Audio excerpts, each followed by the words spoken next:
Bago tayo nag-i-start magupit, syempre tinatanong muna natin si client kung ano yung gusto niyang gupit. At syempre magsasuggest tayo ng gupit na pwede sa kanyang buhok. Kaya nagkasundo kami sa gupit na ating gagawin para sa kanya. Let's start. Ang ginawa natin dyan, nag-overcome muna tayo. Ganito yung proseso na hindi matagal gawin. Mabilis lang to. Kasi sa shadow taper lang natin yung pinakang gilid, kabilang side. Sa likod naman, ibibikat lang natin and then iti-texture French lang natin yung bangs at yung ibabaw ng kanyang buhok. Ang ibig sabihin, hindi masyadong maikli yung gagawin natin pagbawas sa kanyang bangs. Gamit tayo ng trimmer at tanggalin natin yung patilya. Medyo shadow lang natin ng konti para andun pa rin yung forma nito. At gawa tayo ng lugar ng pag-aahitan sa may likod ng kanyang tenga. At ibikat natin yung kanyang part ng likod, pero hindi masyadong mataas yung pagkakabikat. Mababa lang, kumbaga parang nakakat lang din siya ng normal, na lalagyan lang natin ng magandang forma para magparehas yung tubo ng buhok o parehas tingnan sa likod. Kadalasan yung tubo ng buhok sa parteng likod ay hindi parehas yan, kaya aayusin na lang natin. Same procedure sa kanan, ganun din sa kaliwa. Gawa tayo ng sikap.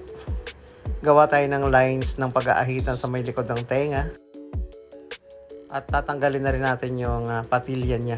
Pero andun pa rin yung forma ng patilya kahit ninipisan natin ito. Kaya importante talaga na mag-usap muna kayo ni client kung ano yung gusto niyang gupit.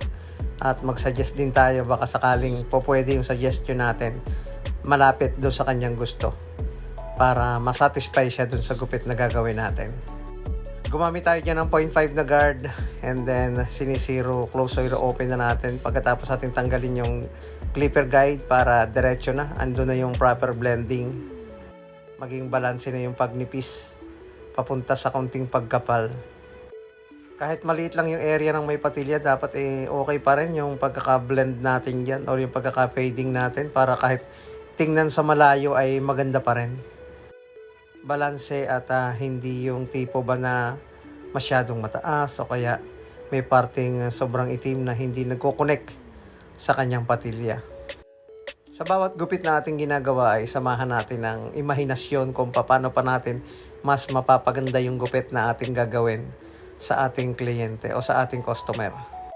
Di baling medyo matagal, basta sulit yung gupit at magustuhan ng ating client. Nag-texture na tayo dyan sa taas. Hindi na lang natin pinakita sa video para hindi masyadong mahaba. Yung bangs naka-curtain or naka-fringe na parang tipo ba na pre-style pa rin. Pwedeng ganyan at pwede rin naka one side yan pag gustuhin ng ating client kung anong gusto niyang hairstyle. Kaya medyo mahaba pa rin ng konti.